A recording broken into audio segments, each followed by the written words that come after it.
Everything the public should know about the post office.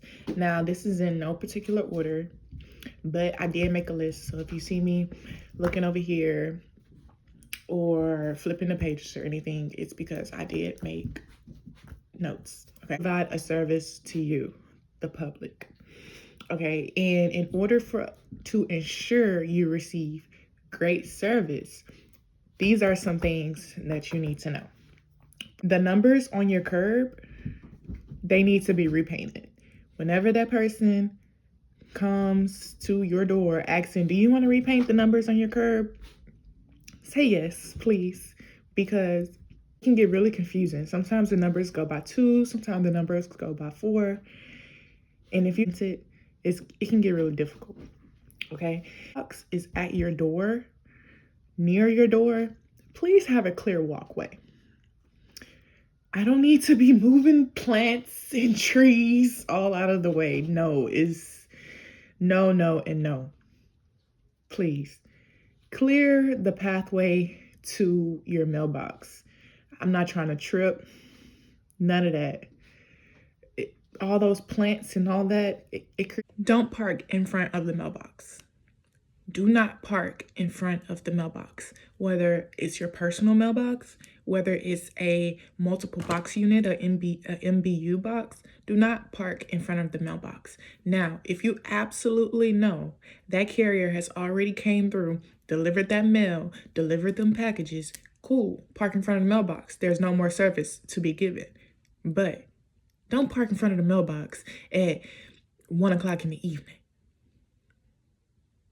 Thank you. Also, getting a properly sized mailbox. Okay, this is not as common, but when I do see it, it's appreciated. So if you know you receive a lot of packages, if you know that the mail carrier is at your mailbox every day delivering something other than mail, invest in a bigger mailbox. Sometimes I see those huge mailboxes that you can fit a nice size lap to get out the truck. I can just put it in the box. So a nice size, properly sized mailbox is really, really appreciated. Now, my least favorite mailboxes are the ones, I don't even know how to explain it, but it has they're really small. Half of the time you can't even put the mail in it, but they have these little curves at the bottom. Well, yeah, underneath it. I just sit the mail right there majority of the time, because doing all that, trying to turn it gets really difficult, okay? Now, this is really, really, really important. I see this a lot at apartment complexes. If something does not belong to you, if it's not addressed to you, if it's addressed to the person that lived there before you, hear me well. Do not just leave it in the mailbox. You can write something on top of it that says, return to sender, no longer lives here. CFS. Now, CFS, if there is a forwarding address on file, you can write CFS, Computer Forwarding System. Got it? Okay. Now, if you leave it in the mailbox, it's just going to continue to pile up. It's going to continue. Now, the USPS, I will say, specific carriers, they know who lives there and who doesn't live there. If they've been on your route for years and years and years, they know you. And if something doesn't belong to you, they'll take it away and they'll write on it and send it back. Now, there are some new carriers. There are people who don't usually do that route. If there's nothing written on it, we don't know. It's just gonna sit there. Okay? So write something on it to let us know that it does not belong to you. Now, there are some people who come outside who say, okay, so, these people no longer live here. Now, we do not have control of what still comes to your house. You're mad at the carrier for doing their job and delivering the mail. Okay? Now, if you have any questions about that, please go down in the comments and please ask me anything. Now, I have not been at the post office that long, so I'm not just like knowledgeable on everything, but I do know if something don't belong to you, don't leave it in the mailbox. Write something on it because it's just gonna sit there. Okay? All right. Another one. Oh my gosh. I know you are so excited to receive your mail for the day. I get it. But don't, under any circumstances, walk up to your carrier while they are delivering mail to one of those boxes. Don't do it, okay? You can gladly walk around the block. You can walk around the block and come back when they're done. Or you can say, hey, how long do you think you're going to be? I'll come back, but don't stand there. Don't do that. No. Don't do that. For one, because it's a safety issue.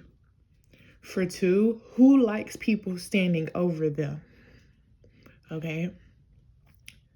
Don't do it.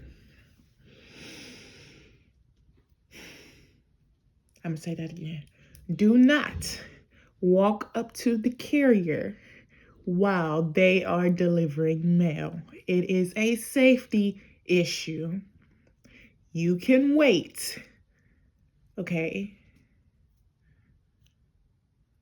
And just don't do it.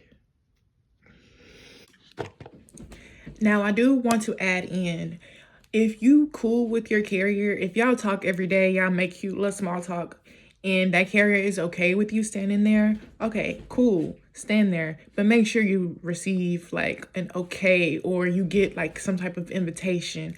Don't just stand there in hopes of like the carrier is going to let you get your mail, or just don't hover over somebody with this weird energy.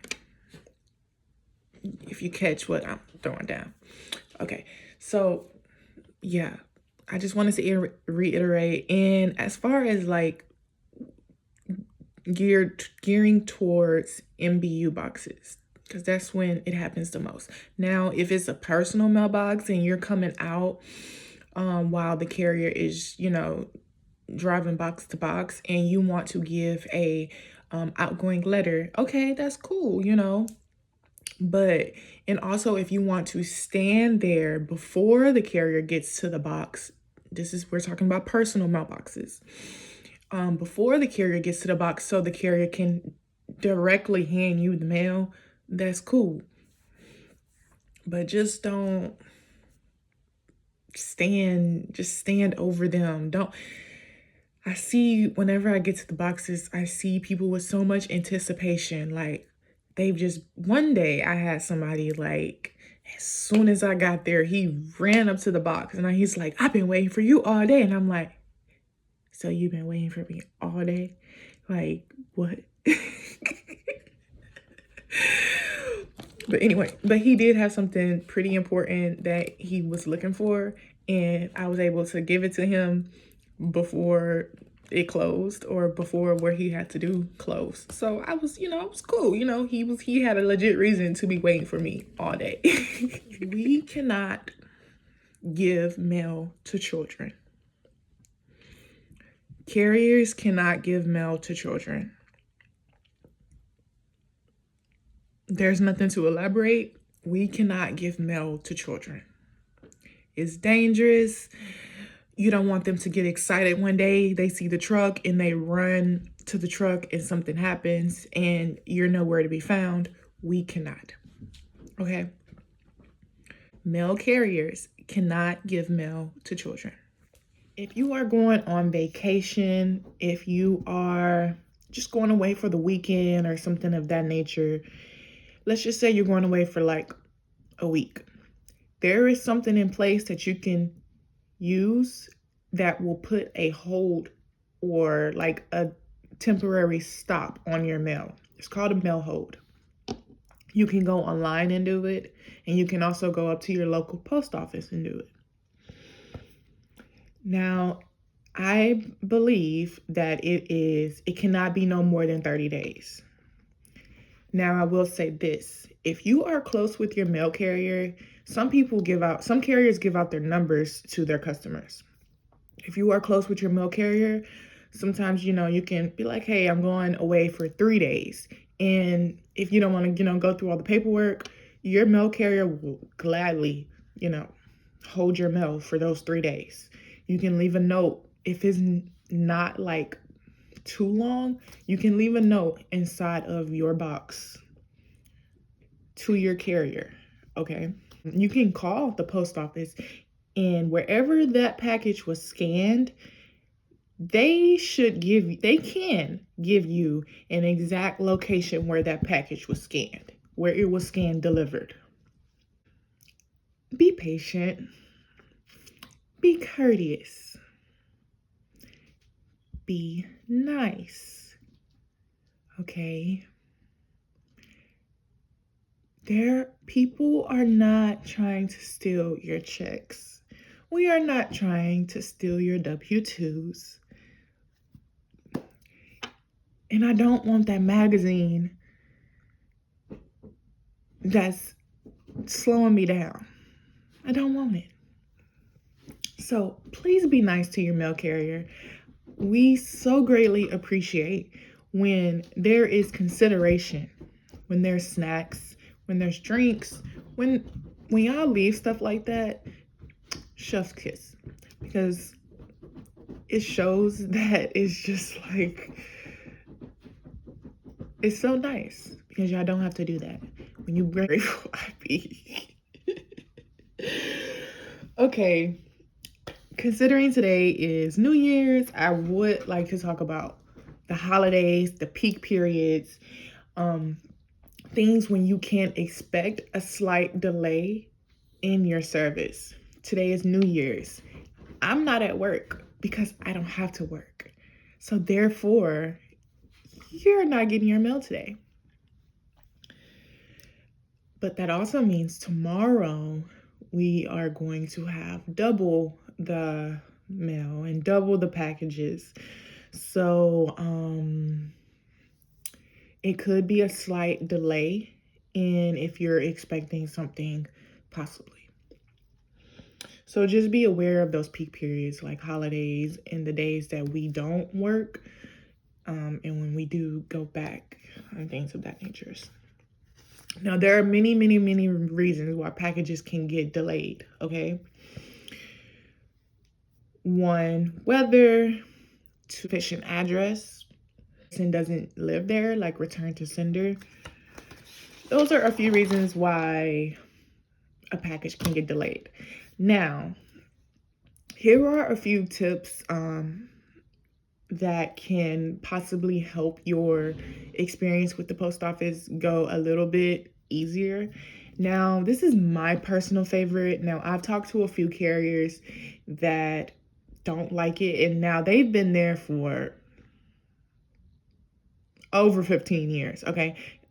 And they don't like this service. It's called Informed Delivery. It's absolutely free to sign up. You go just straight to the USPS website. It's called Informed Delivery. This let people track incoming mail and packages, and it is a digital preview of what the mail in the package. Well, I don't think it shows package. It just shows who's sending the package. But it does show a digital preview of the mail that you'll receive for that day. Now, it's not an exact guarantee. Sometimes it'll be like the day after, but it's usually on time. Now, as far as package theft prevention, I've noticed a lot of people have Ring cameras nowadays, but that's honestly not stopping those porch pirates. I personally like when there's like a big box on the porch that says, you know, carrier or delivery driver, leave the package inside of this box, or take it to the back door. Now, if the back door is closed, I'll take it. But if there's like a fence, I'm not really about to walk, because I don't know if you have a dog. No. No. Okay. So, those are a few tips and tricks and a few things that the public should know about the post office. If you have any questions or anything, please leave a comment. If there's anything that I did not mention and you're still curious about, I could possibly make a part 2. Now, like I said before, I've only been there maybe a year and a half. And I don't know everything, but that's just what the main things that I thought the public should know right off the bat. So, yeah. And thank you for watching.